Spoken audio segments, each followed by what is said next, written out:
Amada Iglesia, en estos días el Señor nos está hablando de la importancia de crecer. Hemos visto que es la voluntad de nuestro buen Padre que todos y cada uno de sus hijos llegue a la madurez de la fe. El propósito del Padre en la vida de creyente es llevarnos a la plenitud de la estatura y la medida de Jesucristo. Y Él se ha dispuesto a hacerlo de tal manera que ninguno de sus hijos se quede en el camino. Él nos va a llevar a la madurez de la fe. Vimos ayer por la noche que es importante reconocer que la conversión no es el fin de la vida cristiana, sino el principio. Ese es el primer momento, como cuando tú plantas una pequeña semilla y esa está plantada, la conversión está ahí, pero a partir de ahí la semilla tiene que crecer y llegar a la plena madurez. O cuando tienes un hijo y ese hijo tiene que llegar a la edad adulta, lo mismo hace Dios con nuestras vidas. Y estuvimos considerando también el peligro de lo que llamamos la adolescencia espiritual, el llegar a un punto de la vida cristiana en el cual pensamos que hemos llegado ya a una determinada estatura, que ya no hace falta crecer más, ya estamos en ese lugar, y vimos que ese lugar no existe de este lado de la eternidad. De este lado de la eternidad siempre vamos a estar haciendo eco de las palabras del apóstol Pablo cuando dice: no que lo haya alcanzado ya, ni que ya sea perfecto, sino que una cosa hago, olvidando lo que queda atrás, prosigo a la meta, prosigo a lo que está adelante. Y esa es una buena noticia para el creyente, porque eso implica que hay muchísimo más por delante, mucho más por conocer en términos del carácter de Dios, de su obra a nuestro favor, en términos de forjar en nosotros el carácter de Cristo, fruto del Espíritu Santo, servicio. Tal vez esa es una de las cosas bellas de la vida cristiana. Lo bello de la vida cristiana es que siempre, que es como la luz de la aurora, que siempre va en aumento. O sea, siempre hay más por conocer en Dios, y eso hasta el final. Da igual que uno lleve 1, 5, 20 o 40 años en la fe, siempre hay elementos nuevos del carácter y de la gloria de Cristo que están esperando para el Hijo que quiere madurar, que quiere avanzar.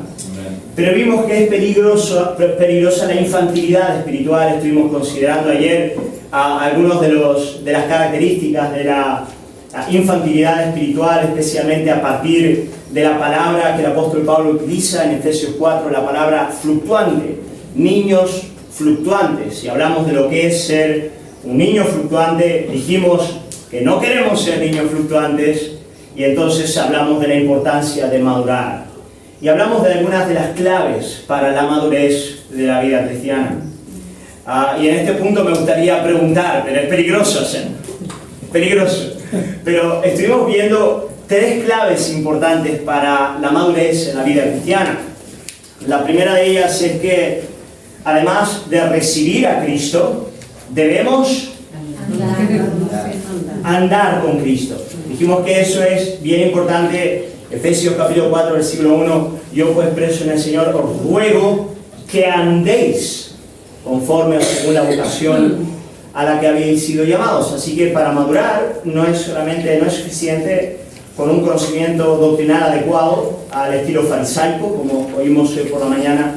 Es necesario levantarnos y caminar con Jesús, respondiendo a ese llamado discipular que vimos en la vida de Alfeo, de Leví, Mateo, hijo de Alfeo, ayer por la noche. Hay que andar con Jesús, eso es lo primero. Lo segundo que aprendimos es que es importante que Jesucristo reine y gobierne en todas las esferas de la vida. Nos estancamos si Cristo gobierna gran parte de nuestras vidas, pero hay elementos en los cuales nosotros no permitimos que Él entre. Hay determinadas habitaciones en las que decimos: no queremos que Cristo toque ahí. Bueno, es ahí donde Cristo tiene que tocar para que nosotros podamos madurar. Y eso es lo más difícil. No nos gusta que Él entre en ese lugar, pero es necesario. ¿Os acordáis de las palabras emblemáticas de Abraham Kuyper cuando dijo: no hay centímetro de nuestra existencia en el cual Cristo no diga: eso es mío, eso es mío? La verdad, tu trabajo es mío, tus estudios son míos, tu dinero es mío, el área sexual en tu vida es mía, la crianza de los niños, el matrimonio, el ministerio, todo es mío. Por lo tanto, Cristo debe ejercer ese señorío, y ese señorío de Cristo involucra un continuo desvestirnos de los andrajos del viejo hombre y vestirnos de Jesucristo. Y esa labor diaria, que es la labor de la santificación, es un absoluto para crecer en la vida cristiana. Nadie crece en la vida cristiana si a cada día no está muriendo el viejo hombre para vivir en el nuevo hombre? ¿No es verdad? Abandonando las prácticas propias del viejo hombre en términos de carácter, la ira, la pereza, la murmuración, todas esas cosas tienen que estar constantemente muriendo y estamos vistiéndonos constantemente del carácter de Jesús. Y lo último que vimos ayer es que para crecer debemos ser parte de la iglesia local. Dijimos que nadie crece si no está dentro de la iglesia local. Bueno, ese tercer punto es el que quiero retomar esta mañana, ¿vale? Así que esa es la idea. La idea es retomar ese tercer punto y desarrollarlo juntos, Dios mediante, en este tiempo. Hermanos, Dios ha establecido a la iglesia local como el ambiente en el que alcanzamos la madurez espiritual. Dios ha establecido a la iglesia local como el ambiente en el que alcanzamos la madurez espiritual. Ninguno de nosotros puede alcanzar la estatura de la plenitud de Cristo aparte de la comunión con los santos, aparte de una participación real en la iglesia local. Ese es el gran énfasis del apóstol Pablo en Efesios capítulo 4. Pablo nos va a hablar de la importancia de la iglesia local. Y yo quiero invitarnos a abrir la Biblia y vamos a leer de nuevo Efesios capítulo 4, versículos 1 al 16. Y quiero ahora que lo podamos leer con esto en mente. Yo quiero que veáis cómo en estos versículos básicamente lo que Pablo nos va a decir es imposible llegar a la madurez si no es siendo parte orgánica del cuerpo de Cristo y de un cuerpo saludable. De un cuerpo en el cual cada miembro está ocupando su lugar, el magisterio de la iglesia está predicando de manera adecuada, el Espíritu se está moviendo. En ese lugar, en ese ambiente, ocurre la madurez. Vamos a leer la Biblia y verlo en ese lugar. Efesios 4, versículo 1 dice: yo pues, preso en el Señor, os ruego que andéis, esto ya lo vimos, como es digno de la vocación con que fuisteis llamados, con toda humildad y mansedumbre, soportando con paciencia los unos a los otros en amor, ¡wow!, solícitos en guardar la unidad del Espíritu en el vínculo de la paz. Un cuerpo y un espíritu. Como fuisteis también llamados a una misma esperanza de vuestra vocación. Un Señor, una fe, un bautismo, un Dios y Padre de todos, el cual es sobre todos y por todos y en todos. Pero a cada uno de nosotros fue dada la gracia conforme a la medida del don de Cristo. Por lo cual dice: subiendo a lo alto, llevó cautiva la cautividad y dio dones a los hombres. Y eso de que subió, ¿qué es? Sino que también había descendido primero a las partes más bajas de la tierra. El que descendió es el mismo que también subió por encima de todos los cielos para llenarlo todo. Bendito sea su nombre. Amén. Y él mismo constituyó a unos apóstoles, a otros profetas, a otros evangelistas, a otros pastores y maestros, a fin de, y ahora está, aquí está, a fin de perfeccionar a los santos para la obra del ministerio, para la edificación del cuerpo de Cristo, hasta que todos lleguemos a la unidad de la fe y del conocimiento del Hijo de Dios, a un varón perfecto, a la medida de la estatura de la plenitud de Cristo, para que ya no seamos niños fluctuantes, llevados por doquier de todo viento de doctrina, por estratagema de hombres que para engañar emplean con astucia las artimañas del error, sino que, siguiendo la verdad en amor, crezcamos en todo, en aquel que es la cabeza, esto es Cristo, de quien todo el cuerpo, bien concertado y unido entre sí, por las coyunturas que se ayudan mutuamente, según la actividad propia de cada miembro, recibe su crecimiento para ir edificándose en amor. Padre, queremos alabarte por tu palabra. Agradecerte, Señor, porque en esta mañana tú nos reúnes para poder poner la mesa delante de nosotros y llevarnos a comer. Queremos rogarte, Señor, la ayuda de tu Espíritu Santo. Pedimos, Señor, espíritu de sabiduría y revelación en el conocimiento de ti. Pedimos alumbra los ojos de nuestro corazón para que podamos conocer y entender la herencia que tú nos has dado en Cristo. El ser iglesia y el ser iglesia que refleje la madurez y la estatura de Jesucristo. Te lo pedimos en el nombre de Jesús. Hermanos, en el sermón de hoy quiero responder a una pregunta y es la siguiente. ¿Qué clase de iglesia es propicia para el crecimiento? ¿Cómo debe ser la iglesia que va a llevar a sus hijos, a sus miembros, a la madurez de la fe? Esa es la pregunta que quiero responder en esta mañana. Cuando vemos a un niño de 11 años comportándose como uno de 4, y eso lo hay, sospechamos que puede haber un problema en el hogar. Por lo general lo hay. Sabemos que los niños son un reflejo de la casa, de la relación que hay en el matrimonio, de lo que ellos perciben, notan y aprenden dentro de su hogar. La madurez de un niño depende de la buena estructura y de la salud de una familia. Es necesario un hogar saludable para que los niños alcancen la madurez. Bueno, lo mismo se aplica a la iglesia. La iglesia, que es la familia de la fe, es el lugar que Dios ha establecido para el crecimiento de sus hijos. Y el crecimiento de sus hijos depende de que esa iglesia sea una iglesia sana. Es necesario que el padre ocupe el lugar. Es necesario que la madre ocupe su lugar. Es necesario que el ambiente sea un ambiente de disciplina, un ambiente serio, a la vez que es un ambiente de gracia, misericordia y un ambiente jovial. Debe ser una iglesia sana. No una iglesia perfecta, entre otras cosas porque, sabéis, ¿verdad? De este lado de la eternidad, aparte de la iglesia Manuel, no hay ninguna. Es broma, pero debe ser una iglesia sana, una iglesia saludable. Por lo tanto, es una pregunta de máxima importancia para el pastor, pero para toda la iglesia, responder cuáles son las características de una iglesia que es propicia, que es adecuada para la madurez y el crecimiento de sus hijos. Yo voy a dar algunas que me parecen muy importantes. La primera de ellas, a partir de los versículos que tenemos delante de nosotros, así que Biblia abierta, vamos a navegar por ellos.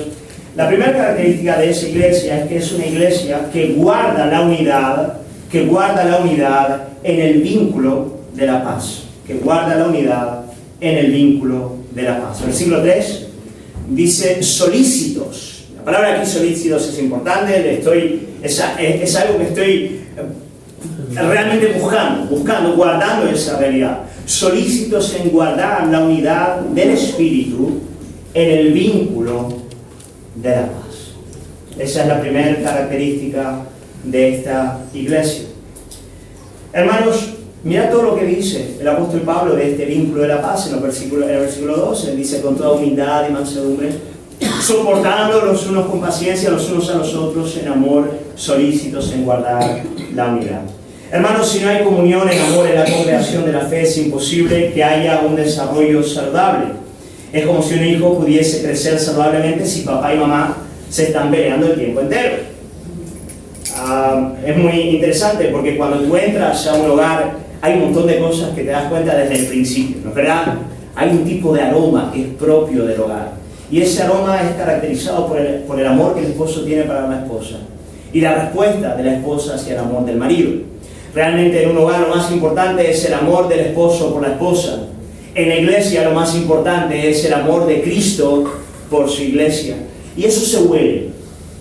Cuando tú entras a un hogar, tú percibes si es un hogar saludable, donde hay comunión, o si lo que hay es un hogar que huele mal, donde papá y mamá se pelean, donde no hay una comunión cercana, y en un lugar donde desde luego los hijos no pueden crecer con salud, con sabiduría, con gracia y con plenitud.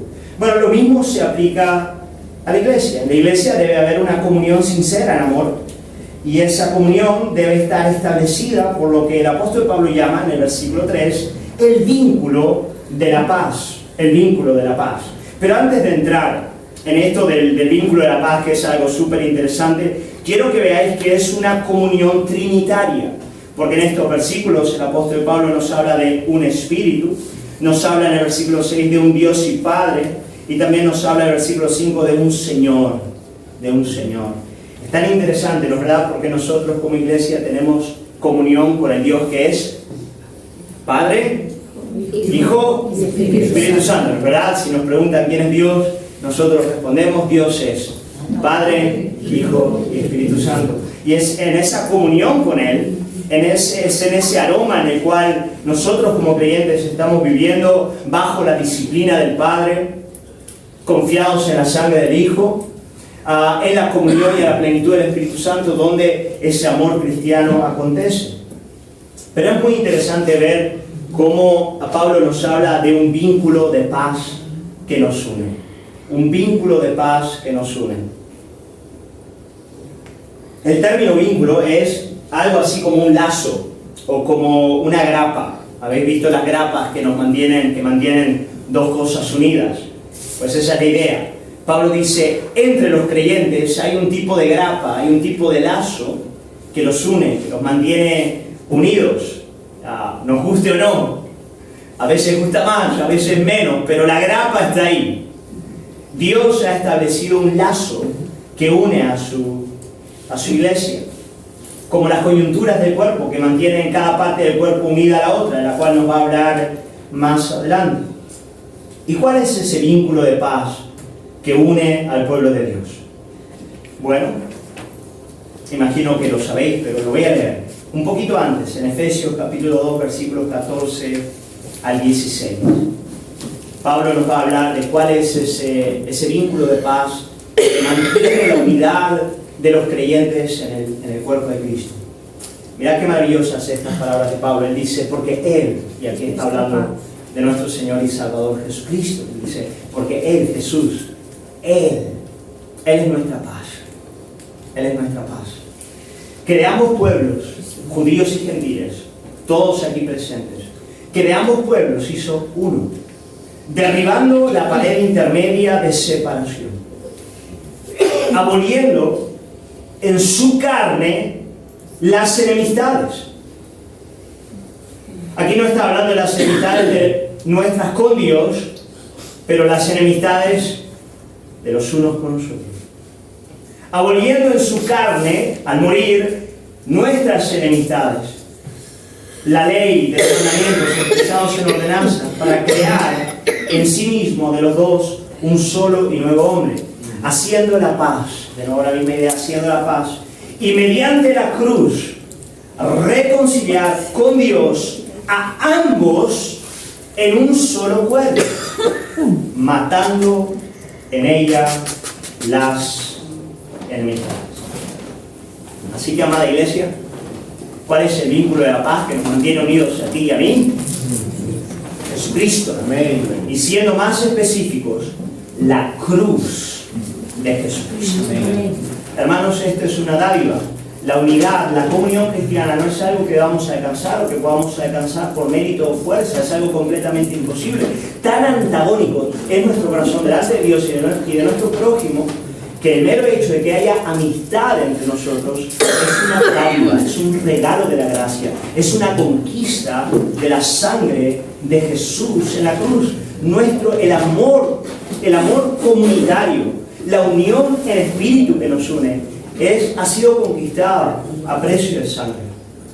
Jesús derramando su sangre en la cruz. Él no solamente nos estaba uniendo con el Padre, Él nos estaba uniendo con la iglesia, con una nueva comunidad, con la comunidad vinculada por la sangre del Cordero Jesús. Hermanos, la cruz de Cristo nos une.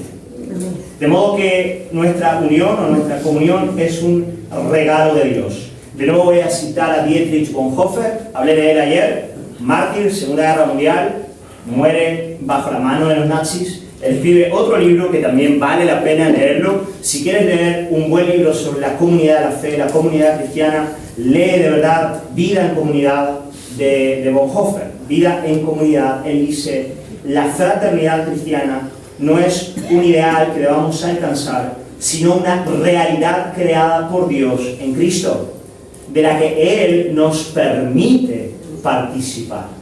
Hemos de sentirnos profundamente honrados por ser parte del pueblo de Dios, por haber sido escogidos por gracia para ser partícipes no solamente de la comunión eterna con el Dios que es Padre, Hijo, Espíritu Santo, sino con la comunión de su pueblo. Para mí, estar en este lugar es un solemne privilegio.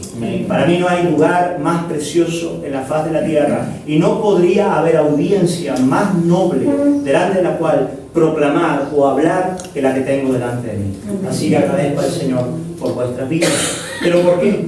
por la sangre del Cordero Jesús, por el vínculo que nos une. Y hermanos, para tener relaciones saludables entre nosotros, debemos, y esto es un poco más difícil de entender, no os perdáis, pero debemos relacionarnos los unos con los otros por mediación de Jesucristo, por mediación de la cruz de Jesucristo. Yo no puedo acercarme a ti de manera inmediata, como persona individual. Debo acercarme a ti considerando que entre tú y yo hay una cruz. Hay una cruz. Hay una cruz. Y eso hace toda la diferencia. ¿Por qué? Porque eso hace que nos acerquemos los unos a los otros como pecadores arrepentidos que descansan en la gracia de Jesucristo y no en el mérito propio. Y ese es el fundamento para que se rompa toda enemistad, toda comparación, todo tipo de envidias, todo tipo de superioridad o inferioridad. Yo no me acerco a ti en virtud de quién soy, ni me relaciono contigo en virtud de quién tú eres. Porque lo cierto es que a partir de la cruz, el veredicto referente a quién eres tú y a quién soy yo, ya ha sido dictaminado. ¿Quién eres tú y quién soy yo? Dos grandes pecadores.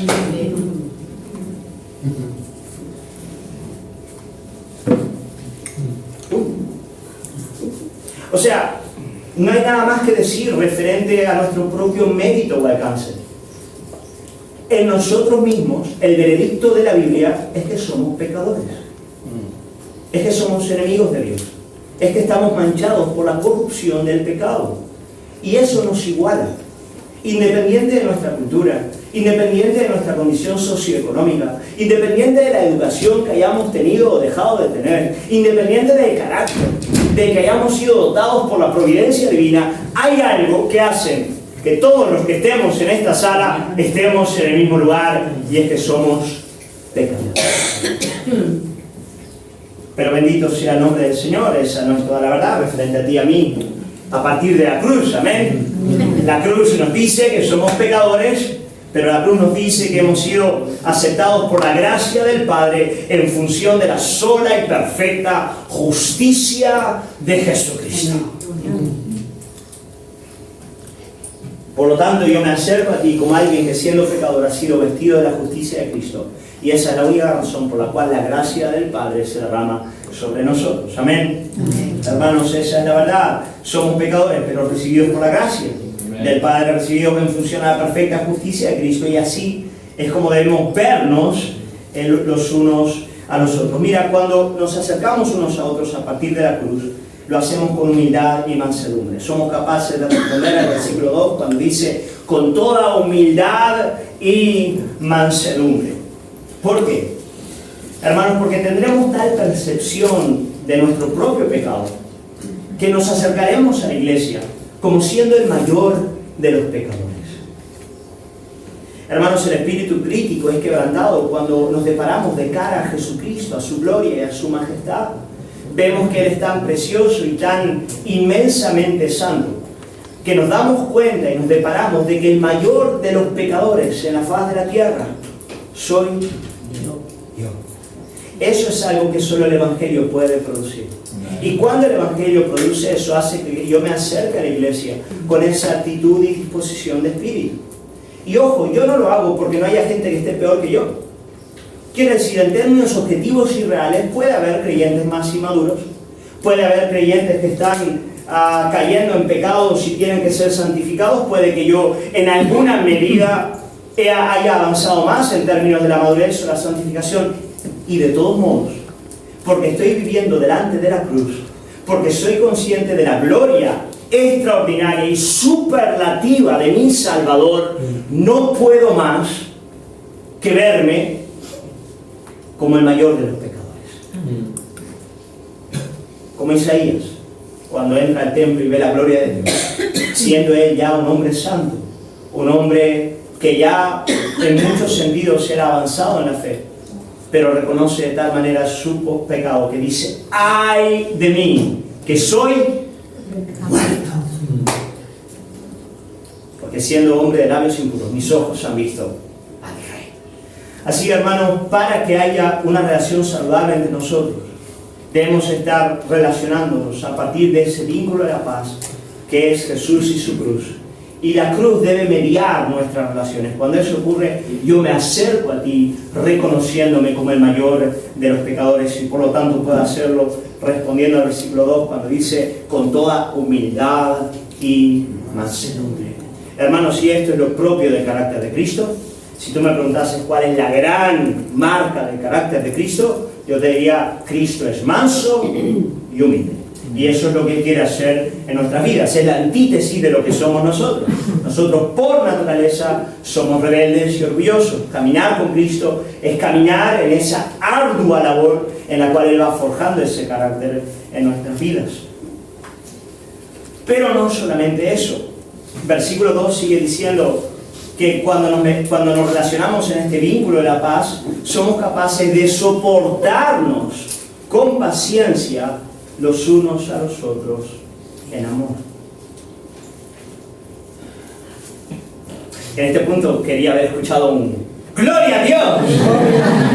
Pero entiendo perfectamente que nadie diga Gloria a Dios en este punto. Es normal, es algo muy difícil de hacer, lo entiendo, es difícil en el seno matrimonial, es difícil, con el cónyuge, con los niños, pero este soportar es profundo. Este soportar no involucra solamente decir, esta persona es difícil y aquí tengo yo que aguantar. No es soportar, no es como decir, hay que aguantar a él, vaya personaje. No. Soportar es acercarte al hermano para cargar con su pecado. Y hermanos, es imposible acercarte a un pecador para cargar con su pecado y en alguna medida no ser afectado por él mismo. La única manera de no ser afectado por el pecado ajeno es no amar. Es alejarte, es mantener la distancia, es ser indiferente. Es guardar el habitáculo de tu alma y decir emocionalmente no me implico. Evidentemente, eso es genial. Así es como vive el hombre sin Dios. Pero no, el creyente es llamado a amar con el amor de Cristo, lo cual involucra acercarte al hermano y tener la capacidad de cargar con la realidad de su pecado. Y hermanos, ¿cómo hacerlo? ¿Cómo cargar con el pecado ajeno? Bueno, cuando nosotros también estamos siendo cargados por Jesucristo. Cuando nosotros experimentamos la gracia inconmensurable de Cristo, su paciencia para llevar nuestro propio pecado, entonces hay una amplitud de espíritu y una capacidad espiritual para acercarse y sobrellevar el pecado del otro. Esto es fundamental para la vida cristiana. Esto es fundamental para un padre de familia. Un padre de familia tiene que santificar a su esposa como Cristo a la iglesia. Tiene que lavarla, tiene que ministrarla con la palabra. Es imposible hacer eso si tú como padre de familia no estás dispuesto a llevar el pecado de tu esposa. Pero lo mismo ocurre con los niños. Cuando tú quieres edificar a tus hijos y confrontarles con la verdad y llevarles a crecer, tú tienes que sobrellevar el pecado de ellos. Tú no puedes impacientarte de una manera desmedida ni alejarte de ellos a causa de su maldad. Al contrario, tienes que ir en dirección a ellos en la realidad de su pecado para soportar en amor.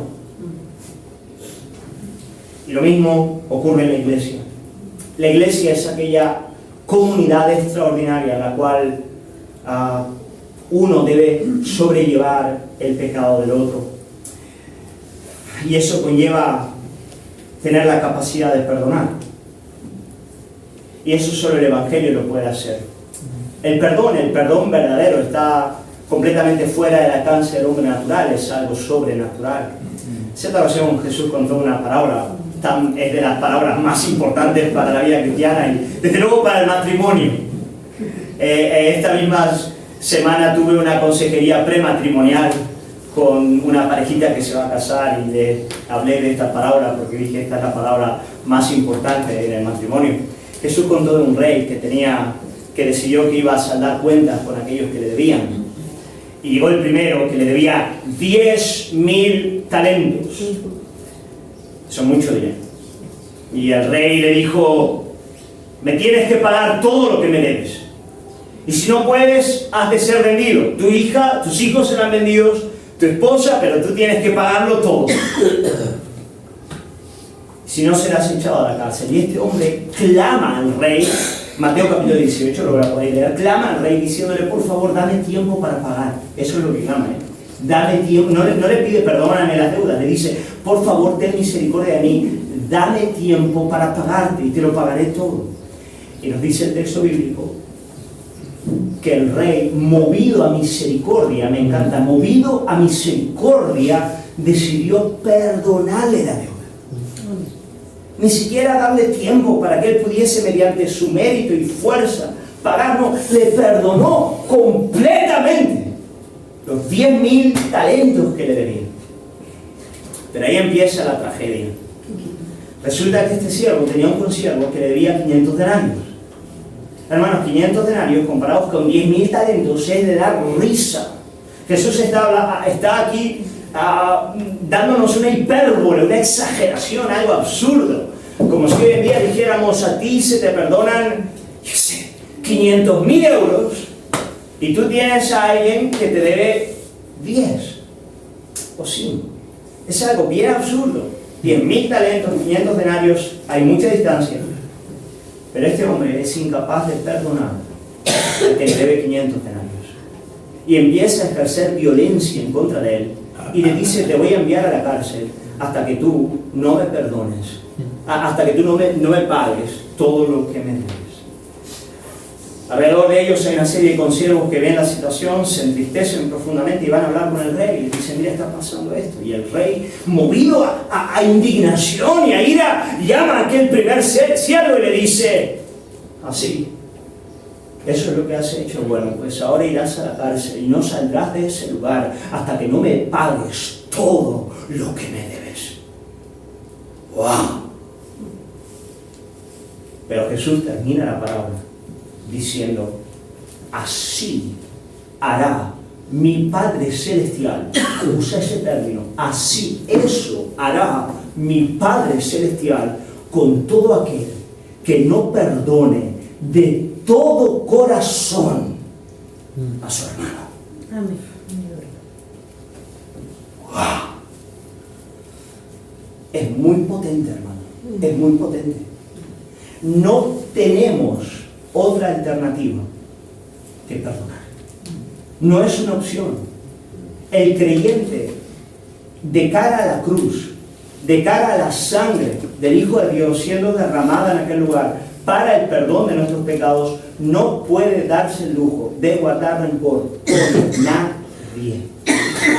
Con nadie. Con nadie. Hayan hecho lo que hayan hecho, el corazón del cristiano tiene que perdonar. ¿Por qué? Porque nos media la cruz de Cristo. ¿Por qué? Porque hay un vínculo de paz que nos une. Así que yo quiero que puedas considerar eso en esta mañana y puedas tenerlo muy presente en tu mente y corazón, tanto en la relación matrimonial, como en la relación con los hijos, como en la relación con los hermanos. El crecimiento de la fe depende de entender este vínculo y de relacionarnos a partir de él. Es imposible hacerlo de otra manera, es imposible. Somos pecadores, hermanos, pecadores. Vamos a fallarnos, vamos a pecar los unos contra los otros, y si el Evangelio no está por medio, la relación es sencillamente imposible. El Evangelio, este vínculo de paz, hace con que nos relacionemos con humildad y mansedumbre. Hace con que seamos capaces de soportar el pecado los unos de los otros, pasando multitud de pecados por alto. La gran mayoría de pecados en el cuerpo de Cristo deben ser pasados por alto. Hacemos la del torero, ¿no? ¿Verdad? ¡Olé! No lo he visto.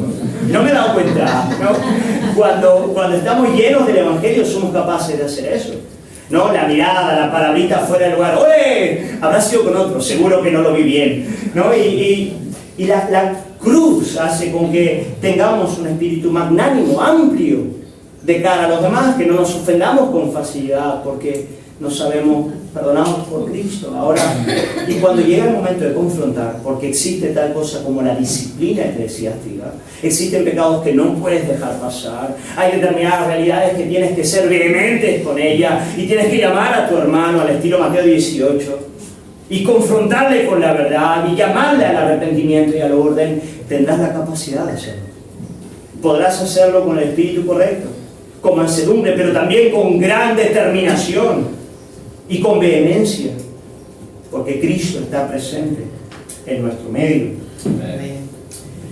Hermanos, finalmente ese vínculo de paz hace que podamos también confesarnos los pecados los unos a los otros y vivir en una comunión sincera dentro de la iglesia. Una iglesia centrada en el Evangelio, centrada en la cruz, vivirá la práctica diaria de la confesión y el arrepentimiento, pues su identidad, la identidad de esta iglesia, no descansará en la justicia propia o el quehacer religioso, sino en la gracia de Jesús. Si nuestra identidad está establecida en la ley, vamos a estar completamente temerosos de lo que los demás piensan o dicen de nosotros y no podremos confesar nuestros pecados porque tenemos que guardar el tipo, al estilo religioso, ¿no es verdad? Pero cuando el Evangelio media, podemos ser libres abiertos. Amén. Porque sabemos que nuestra identidad no está basada en nuestro quehacer religioso, en nuestro mérito propio, sino en el amor del Padre en Cristo Jesús, Señor nuestro. Amén. Y por lo tanto vivimos en una dinámica diaria y constante de arrepentimiento y de confesión de pecados al estilo Santiago capítulo 5, confesando pecados unos a otros. O 1 Juan capítulo 1, cuando dice que Dios es luz. Si decimos que le conocemos, andamos en la luz, y si andamos en luz tenemos comunión unos con otros. Y también confesamos nuestros pecados. Confesamos nuestros pecados. Por lo tanto, hermanos, una iglesia que es propicia para el crecimiento, es una iglesia en la que el vínculo de paz, que es Jesús y su cruz, están en el centro de nuestras relaciones. En el centro de nuestras relaciones. No solamente en esta relación con Dios, pero también en la relación los unos con los otros. ¿Amada iglesia, se entiende? Sí, vamos bien. Bien importante esto. Segundo punto, seguimos avanzando. La segunda característica de una iglesia que es propicia para el crecimiento es que es una iglesia regida por la enseñanza de la palabra o por el magisterio de la palabra. En otras palabras, la enseñanza de las Sagradas Escrituras es la que lleva el timón de la congregación. El timón de la congregación no es llevado por la alabanza, ni por el servicio comunitario, ni por ningún otro ministerio precioso y propicio dentro de la comunidad, pero es regida por el magisterio de la predicación de la Escritura. Muy interesante, versículos 11 y 12, dice el apóstol Pablo, y él, hablando de Jesús, él mismo constituyó a unos apóstoles, a otros profetas, a otros evangelistas, a otros pastores y maestros. Creo que ahí es el mismo oficio, pastor-maestro, la misma idea, pastores y maestros, a fin de, aquí tenéis a todo el magisterio de la palabra, apóstol, profeta, evangelista, pastor y maestro, el magisterio de la palabra, a fin de perfeccionar a los santos para la obra del ministerio, para la edificación del cuerpo de Cristo. Hermanos, aunque hay muchos dones y ministerios en la iglesia local, el magisterio de la palabra es el que debe llevar la voz de mando. La iglesia es gobernada y edificada por aquellos ministros que Dios ha puesto en ella para la predicación de las Escrituras. El púlpito es el timón de la iglesia. Es el lugar en el que el pastor anciano habla de parte de Dios y delante de Dios. Y la iglesia que quiere madurar es una iglesia que tiene que dar gran valor a ese púlpito. Gran valor al hombre que está en ese lugar, a los hombres que están en ese lugar como pastores y ancianos de la iglesia. Me encanta hablar de esto cuando voy a otras iglesias. En la mía, espero que alguien lo diga. No, lo digo también, lo digo porque está en la Biblia, pero es más difícil, claro. Parece que te estás echando galones, ¿no? Pero no, en absoluto, es ridículo pensar así. Hermanos, los apóstoles, ellos pusieron el fundamento definitivo. No hay hoy en día apóstoles al estilo iglesia primitiva. ¿No es verdad? Ellos ya nos dieron. Hoy en día ser una iglesia apostólica es ser una iglesia que descansa en la palabra de los apóstoles, en la palabra de Dios. Ellos han puesto el fundamento de la iglesia. Los profetas acompañaban a los apóstoles predicando y aplicando la verdad con autoridad en las realidades específicas de las iglesias a las que iban. Lo vemos en el libro de Hechos, cómo los profetas iban proclamando la palabra, anunciando, aplicándola a determinadas realidades que el Espíritu traía. Esos eran los profetas. Los evangelistas Muy interesante, hoy el evangelista se piensa que es alguien que solamente predica para la conversión, pero si leéis el libro de Hechos vais a ver que los evangelistas acompañaban a los apóstoles discipulando a los nuevos creyentes. Esa era su función. Ahí tenéis a Timoteo, ahí tenéis a Tito, a Silas, eran evangelistas, iban discipulando a los nuevos creyentes. Y finalmente tenemos al pastor maestro, que es aquel que era levantado desde la iglesia local como alguien que era encargado de guardar la grey. Entonces Silas o Tito fueron encomendados por Pablo para ayudar a las iglesias locales a levantar a los ancianos, a los pastores que iban a cuidar de esa grey. Y el propósito de ellos, ¿cuál era? Pues edificar a los santos, edificarlos mediante la predicación de la palabra, constante, profunda. ¿Por qué? Porque es mediante la palabra que los cristianos son reprendidos y santificados. Es mediante la palabra que los cristianos son llevados al seguimiento de Jesucristo, que el carácter cristiano es formado en ellos. Es mediante la palabra que el Espíritu de Cristo les impulsa a crecer a cada día. Por lo tanto, una iglesia va a ser una iglesia madura en la medida en la que el púlpito de esa iglesia y la enseñanza de esa iglesia vayan creciendo. Y en eso estamos todos. Yo clamo eso por mí, por la pastoral de mi iglesia. Les pido, Padre, danos más gracia, danos mayor profundidad en tu palabra, mayor precisión, mayor claridad, para que podamos llevar a tu cuerpo a la madurez, a tu iglesia a la madurez.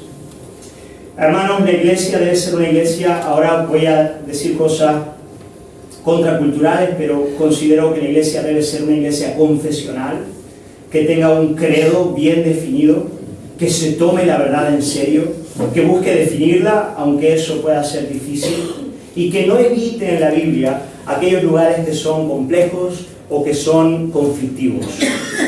Debemos predicar la Biblia completa, especialmente aquellos lugares de ella que son como aristas, que van a estar lastimando en cierto modo nuestra propia manera de pensar o sentir para ser formados en el carácter de Jesús. Nosotros vivimos en una iglesia muy distante de esta realidad. Gran parte de la iglesia en nuestro tiempo está sumida en un subjetivismo religioso de aquel que vive la vida cristiana a partir de la emoción o de la experiencia. Y hermanos, la emoción y la experiencia son cosas muy bonitas en la vida cristiana. Lo son, pero no pueden ser el timón de nuestra fe. El timón de nuestra fe es la verdad objetiva, consumada e inamovible de la palabra de Dios y de las promesas de Dios y del carácter de Dios. Nadie puede crecer si no se apoya en esa realidad. Si vivimos la vida cristiana a partir de nuestra propia experiencia o emociones, jamás creceremos. Pero si aprendemos a anclar nuestra vida en la verdad inmutable, sienta lo que sienta, piense lo que piense, experimente o deje de experimentar, entonces vamos a crecer.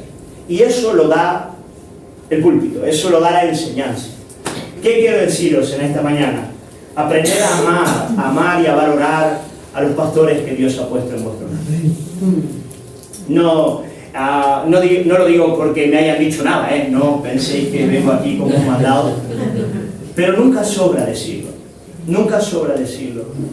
Guardadlos. Guardad sus matrimonios.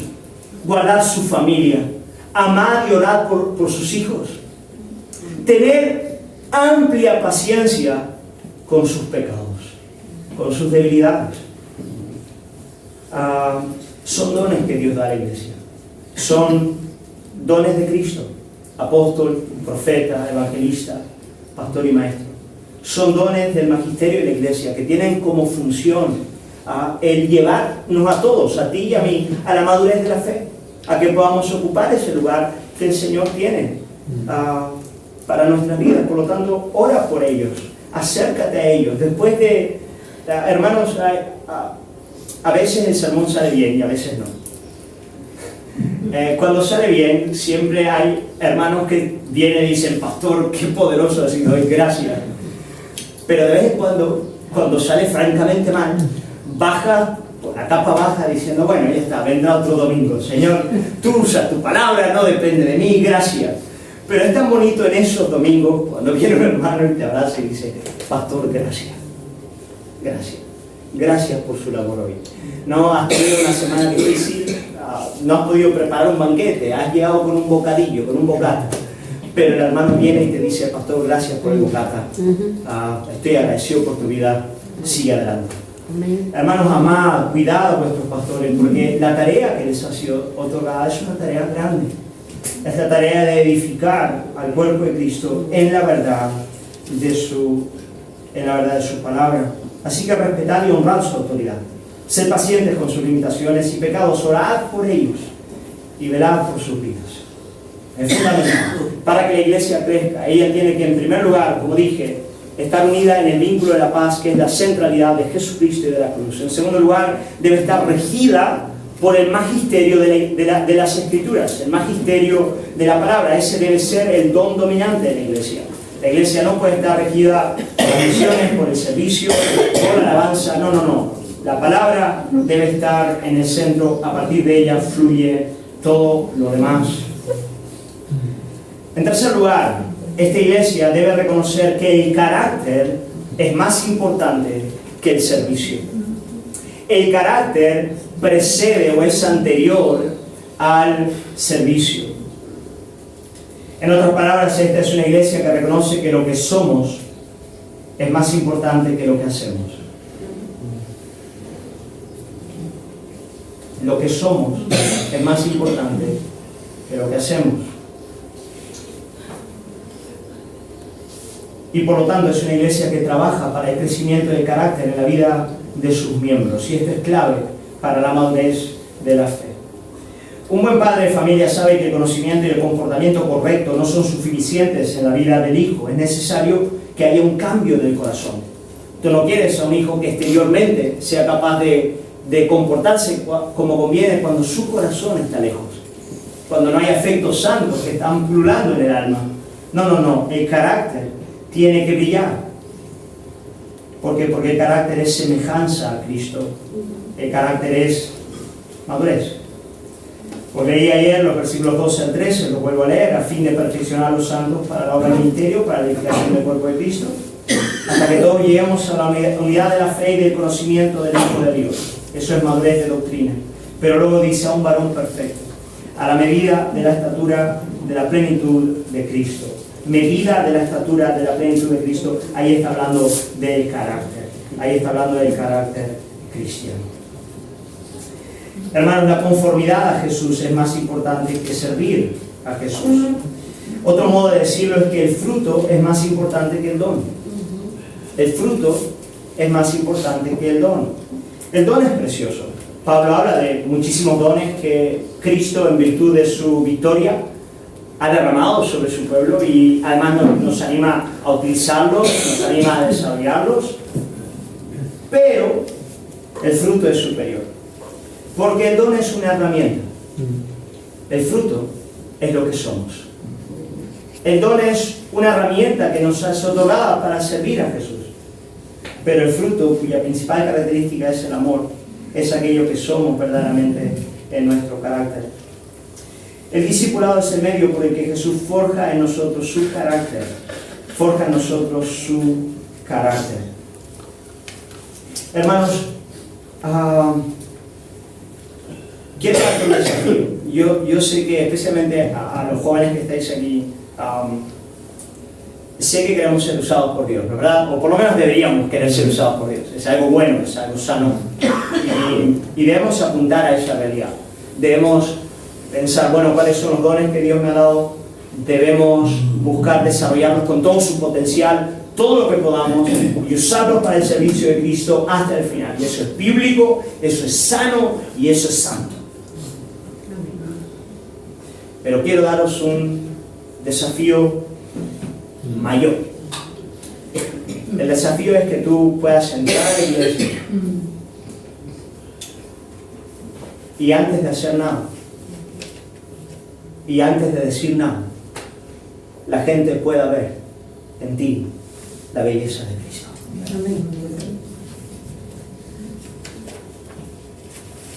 El piropo más bello que me han dado en la vida ha sido en cierta ocasión que estaba sentado en la iglesia enfermo, no iba a predicar, estaba ahí regular y se me acerca un hermano y me dice: pastor, gracias por estar. Dice, Su sola presencia es una bendición en mi vida. Dije, gloria al Señor, pues. Alabado sea su santo nombre. No tengo ni que predicar, ya está. Eso es lo mejor, ojalá no tuviese nunca que predicar. Es duro predicar, es difícil hacerlo. Pero eso es lo que queremos.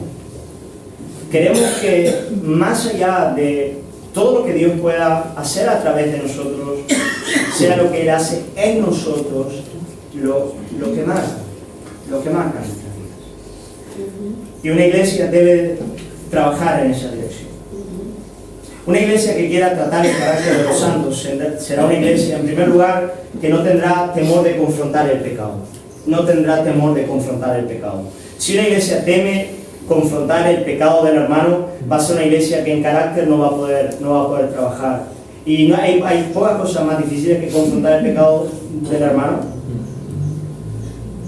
Pero yo siempre le digo a mis hermanos allí en la iglesia, les digo, hermanos, tienes que estar en una iglesia que se arriesgue a perderte. Que se arriesgue a perderte. Si estás en una iglesia que valora la comunidad por encima de la verdad, estás en un mal lugar para crecer. Si estás en una iglesia que te quiere dentro de la membresía a toda costa y que lo más importante en esa iglesia es que no haya ningún tipo de conflictos y problemas, estás en un mal lugar para crecer. Porque una iglesia que quiere tratar el carácter de sus miembros es una iglesia que se arriesga al conflicto, que se arriesga a la división, que se arriesga a la pérdida de sus miembros en el momento en el que dice o confronta cosas que no se quieren oír, que no se quieren decir y que son profundamente difíciles de asimilar o aceptar. Pero tal vez una de las tareas más arduas de un pastor que ama a su iglesia, de un pastor que ama a Cristo y que quiere que su iglesia llegue a la madurez de la fe, es que va a ser un pastor que tanto a nivel personal como desde el púlpito sabrá, con espíritu de mansedumbre, confrontar al pecado de la iglesia allí donde se encuentra. Y cuando el pastor hace eso, la iglesia, aunque muchas veces dolida, aunque muchas veces recibiéndolo con cierta dificultad, debe aprender a decir, Padre, gracias.